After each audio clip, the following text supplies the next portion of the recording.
ม่นบอกพาขวัญมาแล้วพี่น้องเดี๋ยวจะไปเอาพาขวัญซอยจุเนาะป้าบอกไอ้กินซอยจุสบายดีพี่น้องสบายดีซีนมาแล้วเพิ่นครัวให้เรียบร้อยบอกอายกับหลานเพิ่นหามใส่รถมาเลยพี่น้อง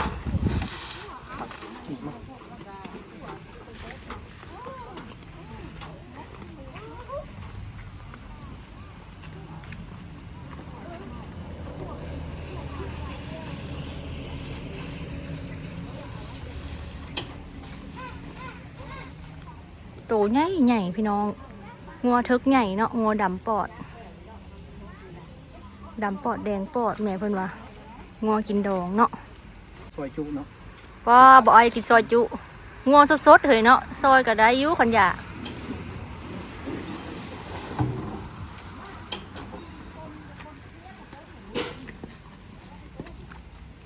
เต้นเพิ่นกลับมาส่งแล้วพี่น้องเต้นแม่ครัวเนาะ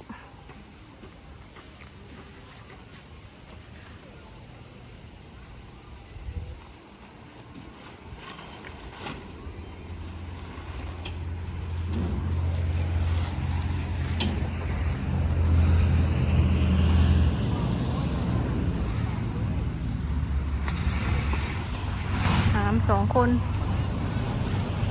กระดูกอบพอดีได้3-1พ่อซีนได้หลายอะไรพี่น้องเบิ่งสากดอกไม้งานแต่งสาวซุกงานแต่งมืออื่นแล้วเด้อพี่น้องตอนนี้เพิ่นกำลังเตรียมจัดแต่งน่าจะใกล้แล้วเนาะเพิ่นกำลังสิเก็บเงียนอันนี้แหละพี่น้องนี่คือในงานแต่งสาวซุกน่ะจะมีสากหน้างานเนาะบอลถ่ายรูปสำหรับแขกก็คือบอลนี่เนาะพี่น้องแล้วก็สิมีสากที่หน้าผ้าขวัญเดี๋ยวสิพาขึ้นไปเบิ่งแล้วก็มีสากอีบนนอนส่วนสากในบนนอนแล้วยังบ่แล้วเนาะเพิ่นกำลังเฮ็ดขนาดว่าเพิ่นมาตั้งแต่จักโมงก็มี12โมงเนาะเพิ่นมาตั้งแต่12โมงหาจุดว่าค่ำก็ยังบ่แล้วป่านนั้นว่าให้เพิ่นมามื้อวันที่มื้อดองเลยตอนเช้าๆเพราะว่าเป็นงานแลงก็ยังบ่ทันน่ะพี่น้องดีแหละที่เพิ่นมาก่อนเนาะว้างามขนาดเลยหมีเฮาเบิ่งเฮาลองเข้ามายืนเบิ่งโอล่าว้าวพี่น้องเพิ่นสิมีสปอตไลท์อีหยังไฟอันนี้แบบนี้ให้อะแจ้งคักเนาะว้าวถ่ายรูปงามมากนี่บ่สวยมากเปาถ่ายรูปกับแม่เหรอลูกหมีบอกอังเปาอย่ามาถ่ายรูปกับแม่นะลูกโอ้ยอังเปาเดี๋ยวสิใส่เสื้อให้เพิ่นมื้ออื่นพี่น้องเอ้ยว้าวพี่น้องให้ได้อังเปาหูมายืนข้างๆเลยดอกไม้เพิ่นโอ้ยพี่น้องธีมสีชมพูเนาะแต่ว่าเพื่อนเจ้าสาวนะธีมสีเขียวมิ้นท์เขียวแบบเขียวๆถ้าเบิ่งมื้ออื่นนี่แหละพี่น้องแต่ว่าน้องตัวเขียวหาตัดสุดบ่ทันเนาะเพราะว่าบ่มีสิ้นก็เลยเอาไว้เป็นเซอร์ไพรส์เนาะพี่น้องชุดน้องตัวเกียวนะพะกันไปเลยใส่คะแนนใส่ชุดไหมลาวเนาะเป็นชุดไหมลาวน้องตัวเกียวนะถ้าเบิ่งเรียกว่าสิเป็นสีหยังพี่น้องรับรองบ่คือไผเนาะเบิ่งธีมสีชมพูสาวสุกงามขนาดเลยแล้วก็ดอกไม้ทางลุ่มก็สิเป็นสีฟ้าแบบนี้งามแฮงอังเปาคือตอนนี้หนุ่มน้อยกับสาวสุกนะพากันไปเอาผ้าขวัญเนาะพี่น้องอยู่เซโนอันผ้าขวัญนะเพิ่นว่ามันหลายอย่างแฮงนะพี่น้องเผื่อสิเอามาได้แบบตอนนี้ก็มืดแล้วเนาะเฮาก็เป็นห่วงหนุ่มน้อยกับสาวสุกขนาดเลยพี่น้องอืมเพิ่นกำลังมารอท่าเบิ่งผ้าขวัญนำกันเนาะพี่น้องจักหน่อยเฮาก็โทรตามหนุ่มน้อยอยู่ตอนนี้การนั้นใดก็ให้ระมัดระวังเพราะว่ามันค่ำมืดแล้วนะพี่น้องย่านอันตรายเนาะแม่นไฟทางบ้านเฮาบ่มีไฟคืออยู่ไทยเด้เวลาขับรถกลางคืนนี่มันก็สิยากแน่เลยพี่น้องไปวันนี้สิพาขึ้นไปเบิ่งสระอยู่หน้าผ้าขวัญพี่น้องแต่ว่าผ้าขวัญน่ะยังมาบ่ฮอดเลยตอนนี้ค่ะได้ไปเอามาไว้มื้อนี้เลยเปาไม่ไปลูกหยุดก่อนลูกอังเปาก็ได้เนาะเดี๋ยวแม่พาไปฉีดยานะขี้ดื้อไปรออยู่หลุมเลยอังเปาค่ะนี่เพิ่นกำลังจัดแต่งเลยตรงนี้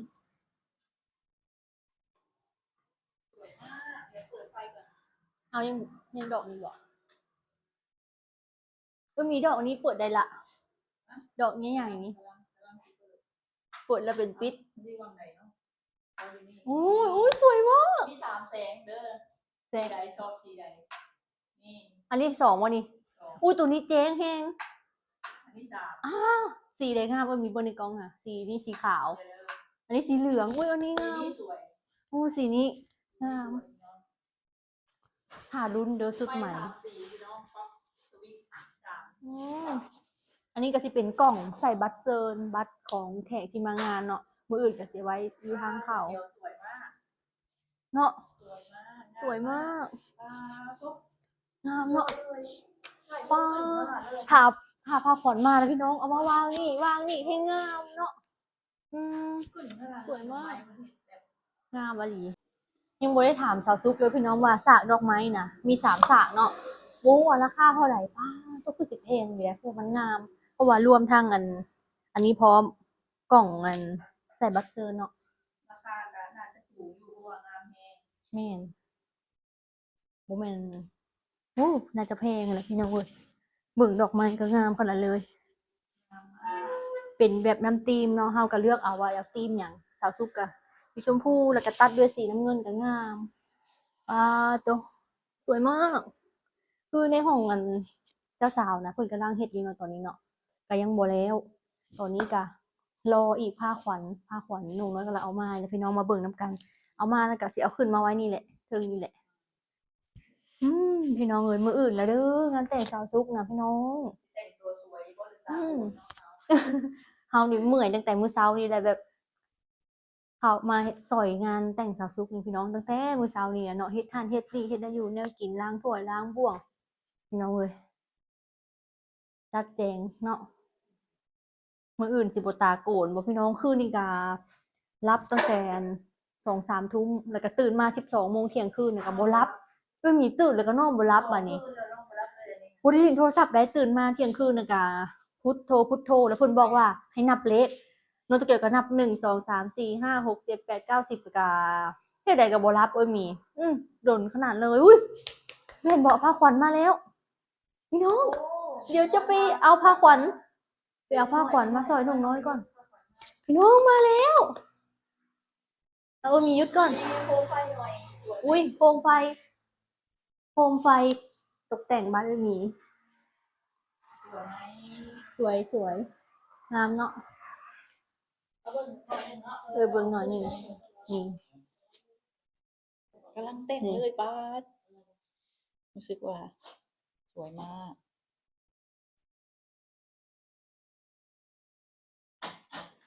กำลังแต่ง เพิ่นสิปักเทื่อละหน่อยแบบนี้เลยเห็นบ่เทื่อละดอก เบิ่งได้ว่ามันเข้ากัน แม่น ดีเนาะ นี่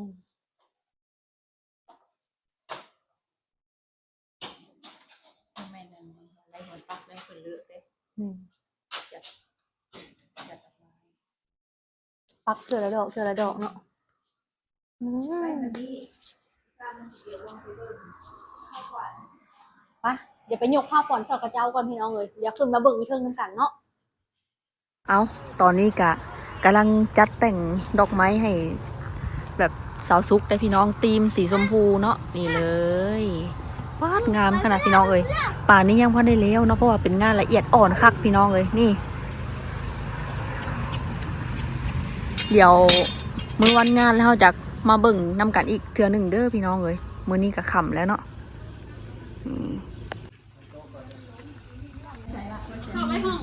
ไปพี่น้องพานกับมาฮอตแล้วเด้อบ้านนี้นี่ธีมสีชมพูแล้วก็สีแบบสวยงามขนาดเลย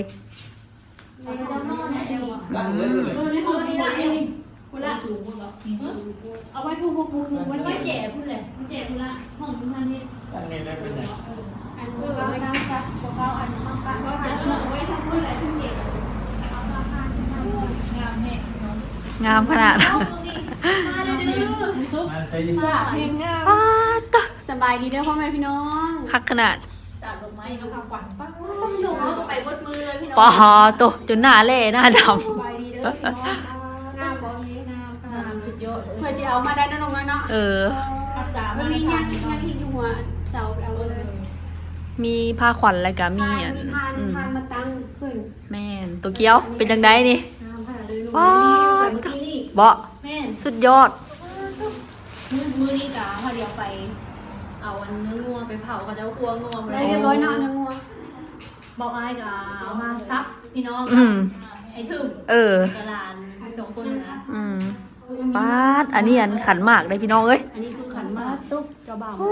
สุดยอดอลีพี่น้องเอ้ย ขันหมากขันคอ อืม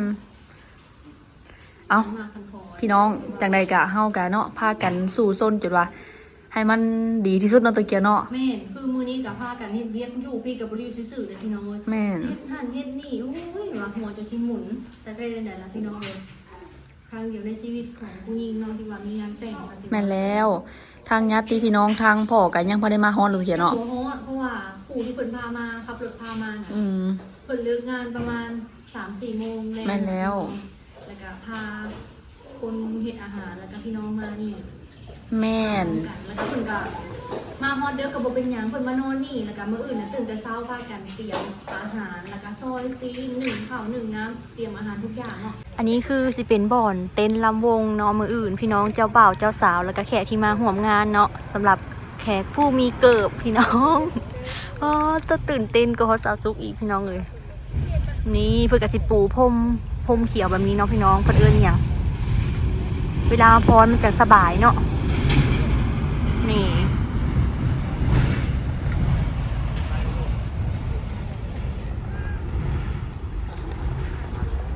เบิ่งญาติพี่น้องมากินข้าว อันนี้ซันตาคลอสเด้อพี่น้องนี่อย่าตกใจเด้อ เอามาใส่ต้นมะขาม กระบองห้าวแหละไว้ไตมืออื่นยังบ่ได้ไตซ้ำมื้อนี้ค่ะถ้าเบิ่งมืออื่นงานแท้พี่น้องนี่อังเปา อันนี้กับหลานป้าท่าอันนี้มีโน่อังเปา โอเคบานนี้เฮากะสิพากันไปเฮ็ดเวียกเหตุการณ์ก็เด้อพี่น้องเอ้ยจังใดกะเนาะถ้าเบิ่งมื้อวันจริงตัวเกียวมื้ออื่นนี่แหละเด้ พี่น้องสำหรับคลิปนี้เนาะฝากกดไลค์กดติดตามกดแชร์ที่สำคัญฝากติดตามชมคลิปต่อไปเนาะสบายดี ถ้าเบิ่งตัวเกียวแปลงร่างเด้อพี่น้องเอ้ย ลุ้น